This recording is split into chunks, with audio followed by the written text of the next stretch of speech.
Liquor scam లో కవిత 10 రోజుల ED custody నేటితో ముగియనుంది. ఈడీ కస్టడీ పొడిగిస్తారా లేదా రిమాండ్ విధించి కవితను తిహార్ జైలుకు పంపిస్తారా? ఏం జరగబోతోందనే ఉత్కంఠ కొనసాగుతోంది. 10 రోజుల విచారణలో ఈడీ అధికారులు కవిత నుంచి కీలక సమాచారం రాబట్టినట్లు తెలుస్తోంది. అటు చివరి 3 రోజుల సమాచారాన్ని నివేదిక రూపంలో ఈడీ అధికారులు కోర్టుకు సమర్పించనున్నారు.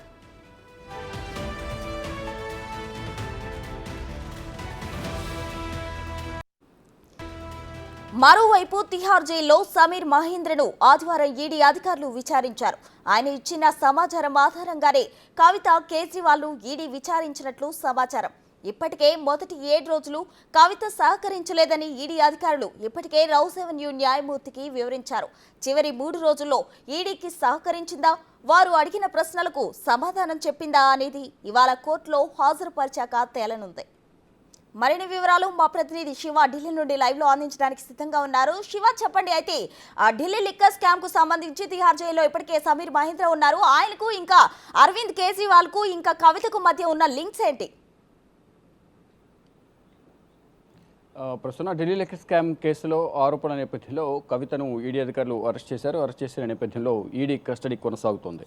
నేటితో 10 రోజుల ఈడీ కస్టడీ ముగినుండడంతో మధ్యాహ్నం రౌస్ అవెన్యూ కోర్టులో కావేరీ భవేజ ముందు కవితను హాజరుపరుస్తారు. హాజరుపరిచిన తర్వాత ఈ చివరి 3 రోజుల్లో కవిత నుంచి సేకరించిన రాబట్టిన సమాచారాన్ని నివేదిక రూపంలో కావేరీ భవేజ ముందు ఉంచబోతున్నారు. అంటే ఈ 3 రోజుల వ్యవధిలో కవిత ఈడీకి సహకరించిందా లేదా, ఈ కవితను ఈడీ ప్రశ్నించిన సందర్భంలో అన్ని ప్రశ్నలకు సమాధానం చెప్పిందా లేదా, స్పష్టమైన సమాచారాన్ని ఈడీ సేకరించిందా లేదా అనేది కూడా మనకు మధ్యాహ్నం తెలిసే అవకాశం కనిపిస్తోంది. ఒకవేళ ఈడీ అధికారులు సంతృప్తి చెందిన నేపథ్యంలో మరో 3 రోజులు లేదా 4 రోజులు కవితను ఈడీ కస్టడీ కోరే అవకాశం కనిపిస్తుంది. ఒకవేళ కస్టడీకి ఇవ్వకపోతే జ్యుడిషియల్ కస్టడీకి పంపించే అవకాశం కనిపిస్తుంది. 14 రోజుల జ్యుడిషియల్ రిమాండ్ విధించి తిహార్ జైలుకు తరలించే ఛాన్సెస్ అయితే కనిపిస్తున్నాయి.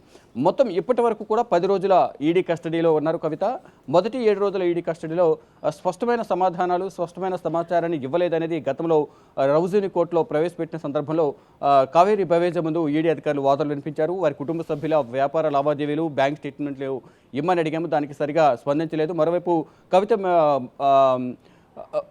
కవిత ఆడపడుచు భర్త ఎవరైతే ఉన్నారో,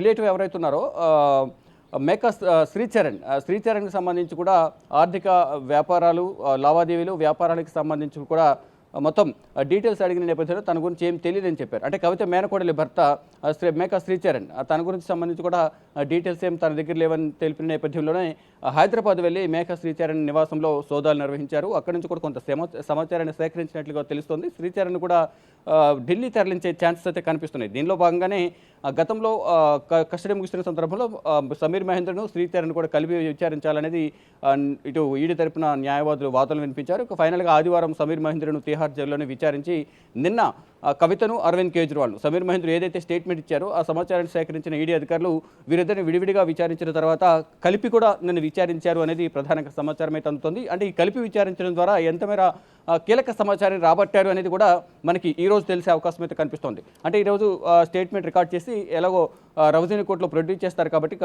కావేరీ భవేజ ముందు, న్యాయమూర్తి ముందు ఈరోజు ఈ 3 రోజుల వ్యవధిలో సేకరించిన రాబట్టిన సమాచారాన్ని న్యాయమూర్తి ముందు తమ వాదన ద్వారా వినిపించే అవకాశం కనిపిస్తోంది. అంటే సంతృప్తి చెందని నేపథ్యంలో మళ్ళీ కస్టడీ పొడిగించమని కోరే ఛాన్సెస్ అయితే కనిపిస్తున్నాయి. అంటే కస్టడీ ముగిసిన నేపథ్యంలో కస్టడీ కొనసాగిస్తారా లేదా తిహార్ జైలుకు తరలిస్తారా అనే దానిపై మాత్రం ఉత్కంఠ కొనసాగుతోంది. ప్రస్తుతం శివ, గతించిన 3 రోజుల కస్టడీలో విచారణలో ఇంకా ఎవరి పేర్లైనా బయటకు వచ్చాయనుకోవచ్చా?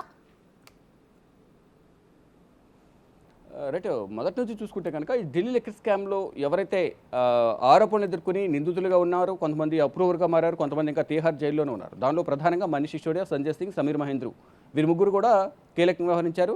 ఇటు మనీష్ సిసోడియా ఆమ్ ఆద్మీ పార్టీకి సంబంధించిన ఢిల్లీ ఎక్సైజ్ మినిస్టర్గా కూడా ఉన్నారు, ఉప ముఖ్యమంత్రి కూడా ఉన్నారు. ఇక సంజయ్ సింగ్ రాజ్యసభ ఎంపీ, సమీర్ మహేంద్ర ఇండోస్పిరిట్ అధినేత, కంపెనీకి సంబంధించిన అధినేత. ఆ కంపెనీలోనే కవిత 33% వాటా పొందారు. అరుణ్ రామచంద్ర పిల్లని డమ్మీగా పెట్టి కవిత ఈ వాటాలు, ఈ భాగస్వామ్యం తీసుకున్నారనేది ఈడీ అభియోగాలు నమోదు చేసింది. అంటే ఈ 100 కోట్ల ముడుపులు ఏవైతే సమర్పించారో దానికి ప్రతిఫలంగా ఎక్కువ లబ్ధి పొందే విధంగా కూడా కవితకు ఈ జోన్లను కేటాయించారు అనేది ప్రధానంగా ఈడీ అభియోగాలు నమోదు చేస్తుంది. దానిలో భాగంగానే మొన్న ఏదైతే రౌస్ అవెన్యూ కోర్టులో ప్రొడ్యూస్ చేసిన తర్వాత కవితను హాజరుపరిచిన తర్వాత సమీర్ మహేంద్రని కూడా విచారించాలని అప్లికేషన్ పెట్టుకున్నారు. అప్లికేషన్ పెట్టిన నేపథ్యంలో కోర్టు అనుమతి లభించింది. కోర్టు నుంచి ఇక ఆదివారం ఇటు తిహార్ జైల్లో సమీర్ మహేంద్రని కూడా విచారించి కీలక సమాచారాన్ని రాబట్టిన నేపథ్యంలోనే నిన్న ఈడీ కార్యాలయంలో ఉన్న అరవింద్ కేజ్రీవాల్ కవితను కలిపి కూడా విచారించారు అనేది ఒక కీలక సమాచారం అయితే అందుతోంది. ఇది ఎంతవరకు అధికారికంగా విచారించారు అనేది వాస్తవంగా తెలియాలంటే మధ్యాహ్నం మనం రౌజవని కోర్టులో ప్రొడ్యూస్ చేసే సందర్భంలో అక్కడ ఇచ్చే వాదనలు వినిపిస్తారు. వాదనలు వినిపించే సందర్భంలో ఒక క్లారిటీ వచ్చే అవకాశం అయితే కనిపిస్తోంది. ఇటు ఈడీ అధికారులు మాత్రం మరికొన్ని రోజులు ఈడీ కస్టడీ కోరే ఛాన్స్ అయితే ఉన్నాయనేది సమాచారం అంతా. ప్రతి ఆరోపణలు ఎదుర్కొంటున్న నిందితుడికి 14 రోజుల కస్టడీ ఉంటుంది. ఈడీ కస్టడీ కానీ సిఐడి కానీ ఇతర కస్టడీలు ఉంటాయి.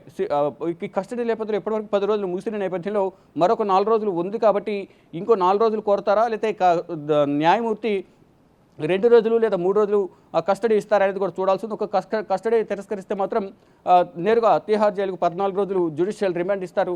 ఈ తిహార్ జైలుకు తరలిస్తారు. ఒకవేళ విచారించాలి అంటే తిహార్ జైలుకు వెళ్ళి ఏదైతే సమీర్ మహేంద్రను ఆదివారం విచారించారో కవితను కూడా అలాగే ఈడీ అధికారులు వెళ్ళి తిహార్ జైల్లో విచారించవచ్చు.